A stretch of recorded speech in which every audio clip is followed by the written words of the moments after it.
What's going on, guys? My name is Zach. I'm here to teach you about some of the most important things to think about when building your tournament team. This upcoming tournament has a 100 player cost with the max pitcher cost of 80 and fielder cost of 80. So as you can see toward the bottom of the screen, it has the 100 diamonds. That's what I'm referring to as cost. And then there's the F for fielders and P for pitchers. So when I'm building out my team, the first thing I'm looking for is pitchers. And one of the most important things when you're picking out pitchers is how difficult they are to hit. So you gotta look at the abilities and their pitching when determining that. So the 4 S tier starting pitchers, I think, are Kiba, right here. He's got the ability Iron Ball, which makes it really hard to hit. He's got a really fast fastball, 152 kilometers per hour, and it rises, and that's why he's so hard to hit. Aoba has a crazy slider that slides across the whole strike zone. Has the Iron Ball ability, makes it very hard to hit. He's got a couple other abilities that are good. And Atsumori has a really hard special pitch to hit. And his abilities aren't that great, but he's pretty fast, and his fast breaking ball makes him difficult to hit. And then the fourth one I'm in the S tier is Asa. I couldn't really fit her into my lineup the way I had for everything else. And I don't think she's that much of an upgrade over the other 3, but also very good. And then the best relievers are Mileman right here. He's the best. He costs 11 though, so normally on different tournaments I don't use him because he's so expensive. But on relievers, you want to look for this ability Tyrant, as you can see. When Tyrant activates whenever a pitcher comes in for relief, it lowers the contact of the hitting of your opponent, so it's really, really good. And other good relief pitchers that have this are Horse Run right here. He's got a pretty good special pitch, special sinker, and the Tyrant and Iron Ball. And one that I use a lot in other tournaments, Fukumizu, Cutter, Iron Ball, Reflexes, Tyrant. So those are all the S tier pitchers. Other good pitchers that you're going to see people use. You're going to see people use Daigo Getsu sometimes because he's really fast pitching, 170 kilometers per hour, but I still think he's pretty easy to hit other than that fastball. Yaku Mask is a good flex pick that you can flex between catcher and hitting. Catcher and pitching, sorry. And Unkai's pretty good. Do's pretty good. And I've seen some people use Shinogi. I don't think she's that good, but some people make it work with Iron Ball. And that'll be pretty much it. You'll see Reibu sometimes because he's fast and stuff, but I don't think he's actually a good pitcher once you get higher up. And on some tournaments, you'll see Yamaguchi, who's a little cheaper right here. He's got a hard fork ball to hit. Yeah, that's pretty much it for pitchers. Some budget ones that you're going to want to keep in mind. I actually have Narumi in my lineup because really good pinch hitter. I mean, I don't really know if I need any more pinch hitting with how much I have, but, you know, it's good to have good pinch hitting. And some free ones that you want to take note of. Suiko, good pinch hitter with the B power. Free to add to your lineup. Akutsu is the go-to pinch runner with that 95 S speed. He's free to add to your lineup. Best pinch runner in the game. Free base Atsumori. Good pinch hitter with B power and B contact. And Matsukara is the best zero cost pitcher in my opinion. He's got a tough curve ball and fork ball to hit. And then Tamura is another one to note because he's got Iron Ball. Just normal fastball, not too crazy at breaking balls, but he's got the Iron Ball ability, makes him tough to hit. Yeah, and that's pretty much it for pitchers. And, oh, I'm missing a guy I normally have in here. I normally add Julius to my lineup as well because he's a free backup third base. As you see, he has D fielding for third base. So he's the only backup third baseman that costs, that's free.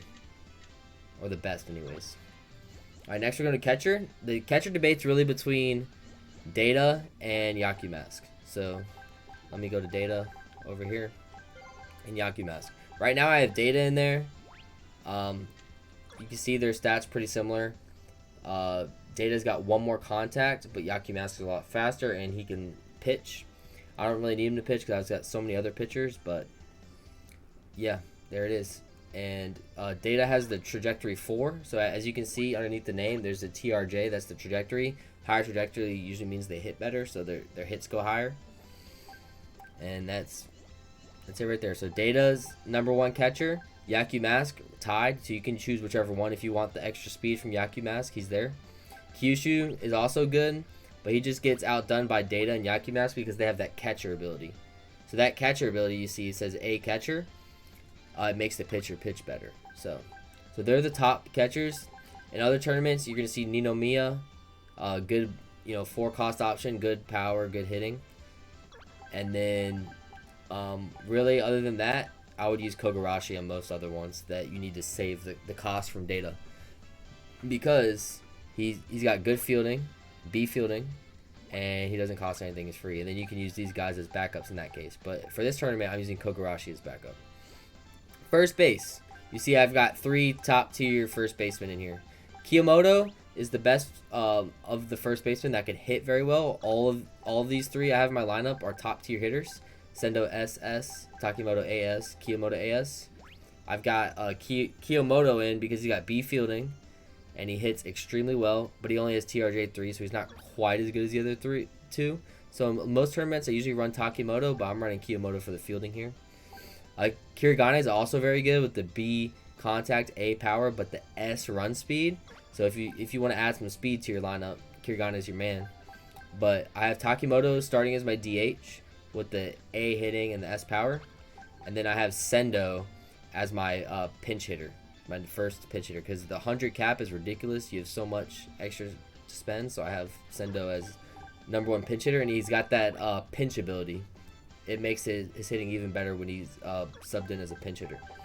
And then I have Tanaka and Gato on the bench, who are both good, good backups that are free. Second base, I have Hibishima. For this tournament, it's really a 2-man race between Hibishima. I choose him because he's got the Glover ability. You're going to really notice him make some crazy plays. But the other second baseman that you could argue is better than him is actually a closing pitcher, Papillon, as you see on the right. Let me pull up Hibishima versus Papillon. You're going to notice Hibishima, not quite as much power, and he's not as fast, but Papillon just doesn't have that Glover ability. He's got clinical and slugger. So I really like that Glover ability. I noticed a lot of good plays from Hibishima in the field. That's why I've got him there. At third base, I've got Raigo. He's hands down the best third base because he's just B fielding, great fielder, and amazing hitter. B power, or B contact, S power. In other tournaments, I think Saiga's hands down the best when you need to save a couple more. B contact, A power, C fielding, decent fielder. And then some good budget options. You've got Toto right here, decent contact and really good fielder. And Inada I also like as well. Good batter, good enough fielding. So yeah, and then like I said earlier, I have Julius as my backup third base.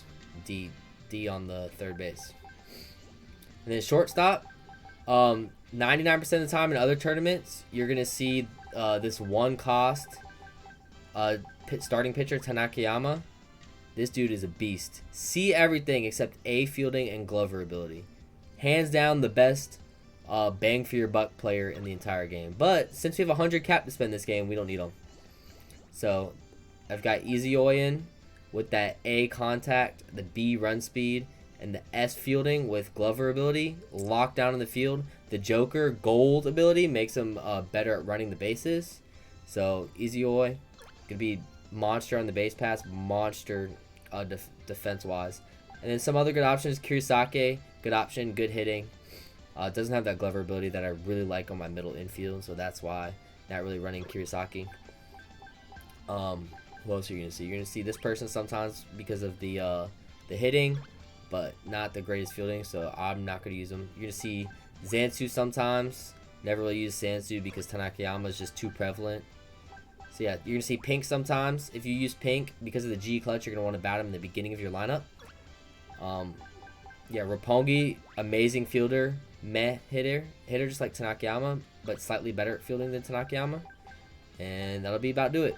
Nisapuro is definitely the go-to backup. So Nisapuro and then Shibata you can have as an extra backup if you want.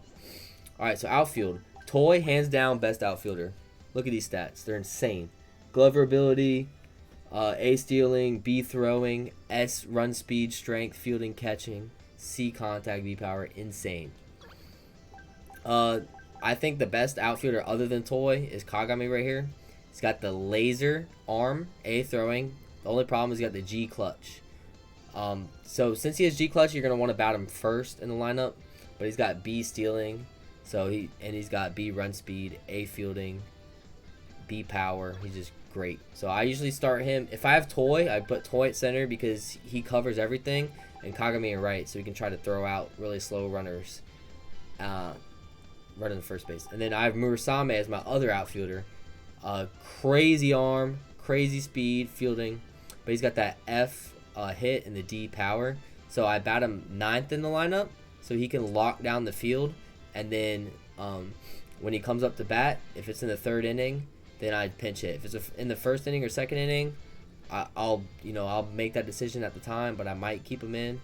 But I usually pinch hit for him. That's why we have so many pinch hitters in this lineup. Other good outfielders you're gonna see. I've actually been seeing a lot of Garcia, which is surprising. He's got good hitting, good run speed, B fielding. You're like, why don't you see him? But it's that F throwing. So this scared me. I need to try him at some point, but the F throwing really throws me off. You see Vanguard sometimes. He's a great slugger. It's just that D run speed that gets me. I hate freaking chasing those balls in the back of the fence, and they take forever to get there.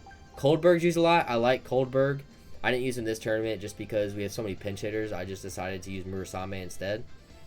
So normally I'll run Kagami, Koldberg, and Fukumizu in left, and then also use Fukumizu as my relief pitcher. But since we have so much to work with, don't really need to. He knows a great bat, but that G catching really makes it, not desirable.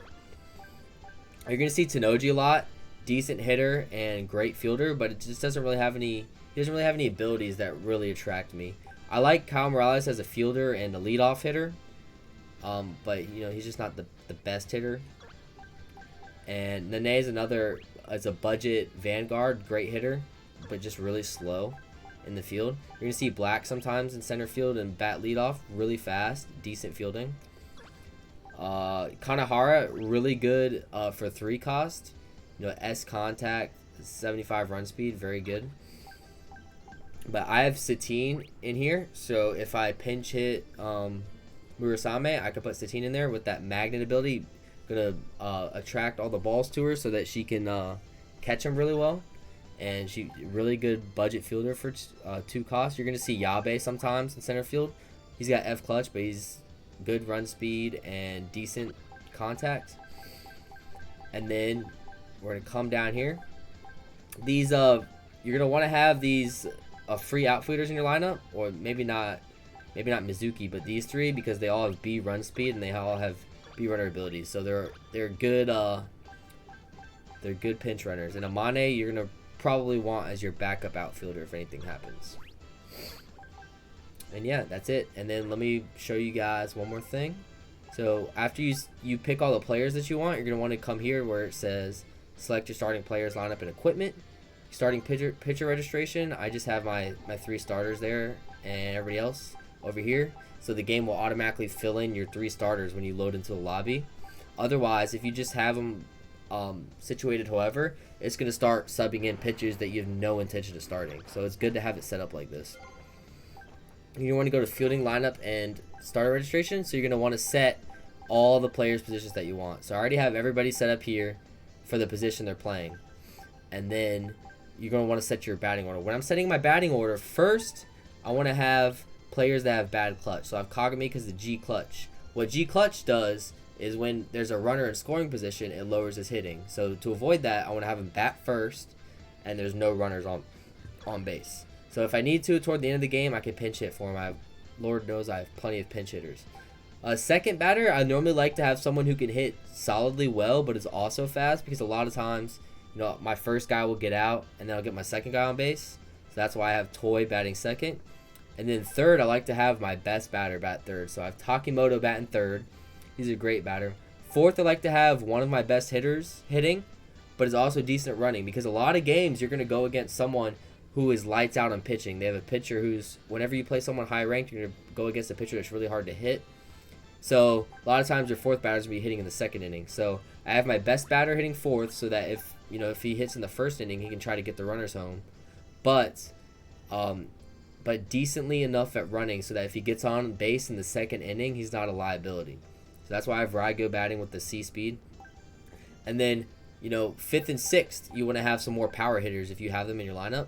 So I've got Kiyomoto, good power hitter, and Data, also a good power hitter. And then seventh, like first, or like I said with fourth, you're going to want to have someone who's fast, seventh, because a lot of times you're going to come up to that third inning and you're still going to have 0 when you're playing against a lockdown pitcher. And, this person's not going to be as good as your leadoff batter or your fourth batter, but hopefully they're good enough and they're fast enough to where they can make something happen in the last inning. And then eighth and ninth, you're going to have whoever's left over, your worst two. But since this tournament's, the cost is so high, I still have Hibishima, who's a very good hitter. And then I have Murasame last, who I'm probably going to pinch hit for unless, he comes up to hit in the second inning or something. So yeah, that's the way I set up my lineup. And when you're done with that, make sure you hit copy and you copy them all over. Otherwise, whenever you go against a left-handed pitcher, it's going to switch it and it's really annoying. You have to manually fix it, because I've done that before, and your lineup gets locked in for the whole week. So yeah, that's the players I think that are relevant for this tournament and some other tournaments, and that's how I decide my lineup. So if you guys have any questions, leave them in the comments, and I'll answer them.